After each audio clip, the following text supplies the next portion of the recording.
What do you do when you've prayed and nothing changed? What do you do when you believed, but things got worse?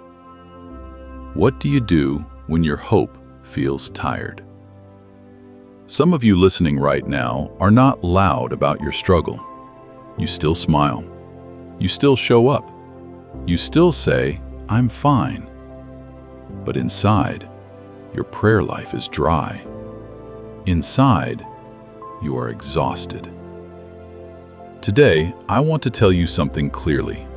Hope is not dead. It may be weak, it may be quiet, but it is not dead. And your prayer life can be restored. There are seasons when God feels silent. You pray, you fast, you declare, you wait, and nothing moves. But silence does not mean absence. A teacher is always quiet during an exam. God is not ignoring you. He is building something in you.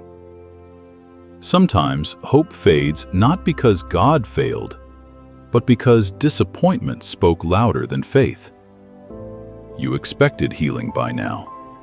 You expected breakthrough by now. You expected answers by now. But delay is not denial. Just because it hasn't happened doesn't mean it won't.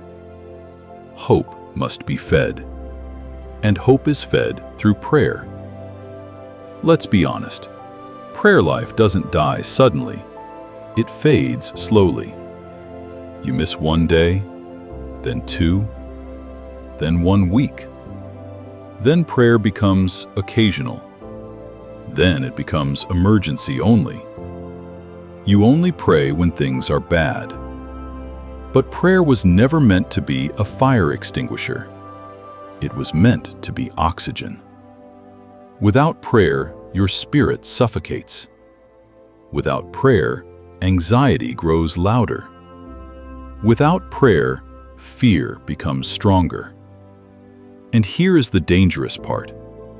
When prayer weakens, hope weakens too. Because prayer is where hope is refilled. Restoration does not begin with long hours. It begins with honesty. Start small. 5 minutes, 10 minutes. No performance, no religious voice, just honesty. Say, "God, I feel tired. God, I feel disappointed. God, I feel distant." He already knows. Prayer is not about impressing God. It's about reconnecting. Consistency matters more than intensity. You don't need to shout. You need to show up. Daily. Even when you feel nothing. Especially when you feel nothing. Because feelings change, but discipline builds strength. And slowly, your heart softens again. Your faith rises again. Your hope breathes again. Hope is not pretending everything is okay. Hope is choosing to believe that God is still working even when you don't see it. Hope says, "This season will not break me."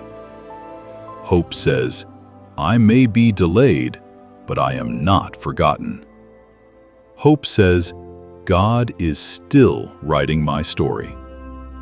And when prayer is restored, peace returns, strength returns, clarity returns. You stop panicking.